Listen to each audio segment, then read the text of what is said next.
Охид хүүхнүүдийн сайхан өдрийн мэндийг хүргье. За өмнөх тохиргоогоо та бүхэн анхааралтай сонссон байх гэж бодож байна. Эмэгтэй хүний биеийн онцгой хоёр булчирхай болох бамбаа булчирхай, өндгөвч хоёрын үйл ажиллагаатай та танилцсан. Мөн мөнгөлөг урсгал хэрхэн хүний биеэс хорт бодисуудыг зайлуулж энэ буруу тохируулсан энэ програмуудыг биеэс гадагшлуулж болдог тал дээр цөмөрөө дадлага ажилд суралцсан байгаа. За дараагийн тохиргоо одоо би амьдралдаа ер нь бүр хийж байгаагүй, энэ талаар бодож байгаагүй. Тэгээ энэ тохиргоогоо энэ өглөөний код гэдэг байхгүй. Зөв өглөө босоод хам хүм ингээл босоол бараг л сэрүүлэгтэйгээ хамт зүгээр нойрноос сэрээгүй байтал юу ч амжуулаад байгаа. Тэгэхээр эмэгтэй хүнд өглөөний 15 минут ямар чухал юм бэ? Энэ өглөөний 15 минут яагаад эмэгтэй хүнийг тодорхойлд юм бэ? Энэ дээр яг юу хийдэг юм бэ? Би өнөөдөр ямар даталтай болох юм бэ? Болох ёстой юм бэ? Гэдэг тал дээр та бүхэн өнөөдөр энэ өглөөний код тохиргоо энэ сургалтаар их олон зүйлийг мэдэж авах болно. Тэгээд сургалтандаа анхаарлаа хандуулаарай. Залуучхыг хүсэж байгаа хүнд нойрноос сэрсний дараах эхний 15 минутанд хамгийн чухал үе байдаг. Эмэгтэйчүүдийн 99% нь энэ чухал минутуудыг хөгшрөлтийн программыг идэвхжүүлэхэд зарцуулдаг. Сэрсний дараа хамгийн түрүүнд хийдэг зүйл таны бүх биеийн эсүүдэд залуужуулах эсвэл хөгшрүүлэх гэсэн программын аль нэгийг нь суулгаж өгдөг. Эмэгтэйчүүдийн 80% нь орноосоо босож амжилгүй хөгшрөх программыг идэвхжүүлчихдэг. Таныг сэрэх үед тархич нь онцгой төлөв байдал байдаг бөгөөд эрдэмтэд үүнийг альфа долгион гэж нэрлэдэг. Энэ бол унтах сэрэх хоёрын зааг дээр өвөрмөц төлөв байдал бөгөөд ухамсар бүрэн нээгдэггүй, харин далд ухамсар нь бүрэн дүүрэн нээгдсэн байдаггүй. Энэ мөчид альва мэдээлэл, альва бодол, альва дүрслэл, оюун ухааны шүүлтүүрийг тойрон гараад шууд далд ухамсарт нэвтэрч тэндээ бүтэн өдрийн туршид мөрдөгдөх програм болон бичигддэг. Эртний цэцэн мэрэгдүүд үүнийг мэддэг байсан бөгөөд өглөөний цагуудыг өөрийгөө зөв програмчлах ариун зан үйл болгон ашигладаг байв. Орчин үеийн шинжилгээ ухаан тэдний зөв байсныг баталсан. Сэрсний дараах эхний 15 минутанд таны далд ухамсарын мэдээлэл хүлээн авах чадвар нь өдрийн бусад цагуудынхаас 10 дахин илүү байдаг. Эдгээр минутуудад юу програмчлан түүнийгээ бүхэл өдрийн туршид авч явах болдог. Хэрв залууч нь эрч хүчтэй болно, шинжлэгдэн гэсэн програмчлбал таны эсүүд түүнийг чин дуулуурт аяа дагах болно. Хэрв стресс түгшүүрийг програмчлбал таны эсүүд мөн л адил програмаа даган хөгшөрч эхэлдэг. Тэгвэл орчин үеийн жирийн эмэгтэй сэрснийхаа дараах эхний минутад юу хийдэг вүлээ? Сэрүүлэг дуурч нүдэн нэгдмэгц гар нь автоматар утас руугаа сунна. Тэгэд орноосоо ч босоогүй байж уцаа шүүрч авч шууд мессеж олон нийтийн шүлжээний мэдээ ажлын мэйлээр шалгаж эхэлдэг. 5 минутын дотор түүний тарих таньж мэдгүй хүмүүсийн асуудал, яаралтай ажил, аваар осол, өвчин эмгэг, дайн байлдааны талаарх мэдээлэл, айдас түгшүүр гэд баахан сөрөг зүйлүүдийг хүлээн авдаг. Ингэвэл юу болох вэ? Өдрийн програмаа авахаар хүлээж байсан далд ухамсар чинь энэ хорвоо дэлхийх аюултай байна. Надад шийдэж чадахгүй олон асуудал байна. Миний байж байгаа байдал хангалтгүй байна. Өнөөдөр хэцүү хүнд өдөр болох нь. Тэмцэхэд бэлэн байх хэрэгтэй гэх зэргээр програмчилдаг. Далд ухамсар дүн шинжилгээ хийдэггүй, шалгаж нэгтэлдэггүй, харин зүгээр л энэ програмыг хуулж аваад бие организм руу шууд тушаал болгон дамжуулдаг. Тэгмэц бөөрийн дээд булчирхаан стрессийн даавар болох кортизолыг тэр даруй ялгаруулж эхэлнэ. Мэдрэлийн систем дайн тулааны горимд орно. Булчингуу чангарч, амьсгал хурцч, зүрх түргэн зохилж, хоол боловсруулалт удааширч, биеийн бүх систем тогтолцоо сөрөг тохиолдлуудыг авч эхэлдэг. Аюулыг давж амьд үлдэхийн тулд бүх хүчээ дайчилж эхэлдэг. Энэ үед хамгийн түрүүнд юу унтардаг вэ? Эс шинжлэгдэх програмчин унтарч идэхгүй болно. Учир нь аюулын харанг дэлтсэн үед бие организм залуужхтай мантай байна. Тэр зөвхөн амьд үлдэхэл боддог. Сэрсний дараах эхний минутад суулгасан энэ стрессийн програм өдөржингөө ажилдаг. Тэгээд уг эмэгтэй манд хэдийнэ ядарчихсан, хэдийнэ түгшчихсэн, хэдийн тэмцлийн горимд орчихсон орноосоо босч ирнэ. Өглөө болон хэдэн 10 жилийн турш ийм янзтай байдаг. Тайван бай, бүү ай, шинжлэгд, залууж гих мэт тушаалуудыг би нь хизээч авдаггүй.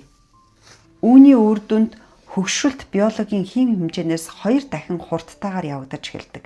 Сэрмэгцээ нүдээ шууд нээх хэрэггүй, уцаа шүүрж авах хэрэггүй, год хийтэл босгох хэрэггүй. Зүгээр л 10 минут амьсгалын дасгалаа хийж өгшгүй мөнхийн зуухыг асаасны дараа нүдээ аниастаа өргөжлүүлэн хевлийгээрээ гүнзгий амьсгалж эхэлнэ. 4 хүртэлх тоонд амьсгаагаа аваад 6 хүртэлх тоонд амьсгаагаа гарга. Ийм маягаар 10 удаа амьсгалж 3 минутыг зарцуулаарай. Амьсгалаа авах бүртээ биеийн бүх эсүүд минь алтан гэрлээр дүүрч байна гэж төсөөл. Төсөөлөх бүртээ хуучин илэгдсэн хэрэггүй болсон бүхэн биеэс чинь гарч байна гэж бод. Таны амьсгал шинжлэлийг авчирч байна. 10 удаа амьсгаа авсны дараа миний бие яг одоо шинжлэгдэж байна. Бүх эсүүд минь залуужиж байна. Би өдөр ирэх тусам улам залуужиж байна гэж дотроо юм уу? Эсвэл шивнсэн дугаар удаан хэлээрэй. Үг болгоноо үнний мэдрэмжээр дүүрэг. Гэхдээ зүгээр нэг механикаар давтах биш. Харин бодит факт баримт гэж бодон хэлээрэй. Таны далд ухамсар энэ мөчөд хамгийн нээлттэй байгаа. Ингэснээр эдгээр үгс далд ухамсарт тань тушаал болон програмчлагдаж эс бүрт чинь дамжин очих болно. Өөрийгөө одоо байгаагаар нь биш, харин залуу, эрч хүчтэй, гоо үзэсгэлэнтэй гэд ямар болохыг хүсэж байна, тэр янзаар нь төсөөлөрөө. Гэхдээ өөрийнхөө сайхан дүр зургийг төсөөлөн харах гэж хит их хичих хэрэггүй. Зүгээр л амьдарч байгаагаа, хөнгөн шингэн байгаагаа, энерги эрч хүчээр бялхаж байгаагаа мэдэр. Танд 20 настай байхад чинь мэдрэгддэг байсан яг тэр мэдрэмжээ санахыг хичээ. Гадаад үзэмж төрхийн биш, харин бие махбодын дотоод мэдрэмж байх ёстой. Энэ мэдрэмжээ 30 секундын турш барь. Таны эсүүд энэ цэвэр сайхан байдлыг тогтоон авч түндээ дасаж эхэлдэг. Үүнийг эпигенетик програмчлал гэж нэрлэдэг. Зөвхөн ингэсний дараа л та нүдээ айжмнэж босоорой.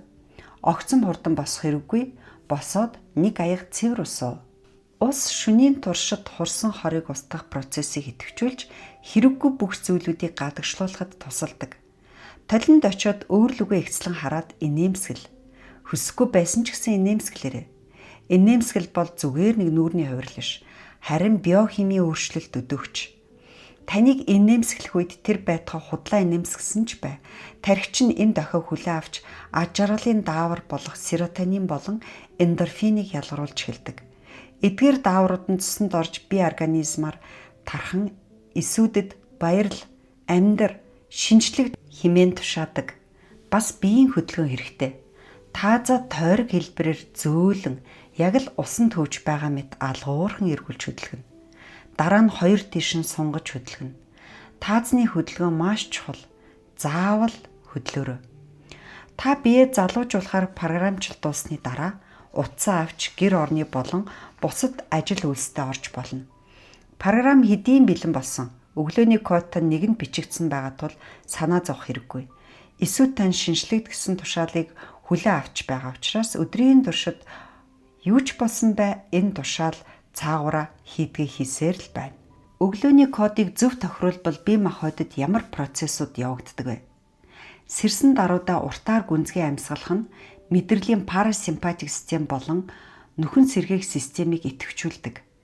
Тарих аюулын дохионы оронд бүх зүйл тайван байна, юунд ч санаа зовох хэрэггүй гэсэн дохиог хүлээн авдаг. Кортизол ч гэсэн ялгархаа болдог. Үүний оронд бөөрийн дээд булчирхай нь залуужуулах үйлчилгээтэй энерги эрч хүчний даавар болох ДГА-г ялгаруулж эхэлдэг. Та альфа долгионы төлөв байдалд орж би залуужна, бие минь шинжлэгдэн хэмээх дахин давтан хэлсээр үүнийгээ далд ухамсартаа суулгаж өгнө. Далд ухамсар чинь үүнтэй маргахгүй, эргэлзэхгүй, зүгээр л хүлээн зөвшөөрч хэрэгжүүлж эхэлдэг. Өөрийгөө залуу гэж төсөөлөх нь таны тархины жинхнээсээ залуу байхдаа идэвхтэй ажилдаг байсан хэсгүүдийн үйл ажиллагааг идэвхжүүлдэг. Тарих аль нь бодит, аль нь төсөөлөл болохыг ялгадаггүй. Зүгээр энэ төлөв байдлын хуулбарл гэсэн тушаалыг бие махбод руу илгээдэг. Энэ нэмсгэл нь бие махбодыг дотроос нь сэргээдэг нейрохимийн уруулуудыг өдөөж өгдөг. Харин хөдөлгөөн бол алтан тогоог өрдөж өгдөг. Өглөг зөв кодчлох дасгалын үр дүн тэр дороо л мэдрэгддэг.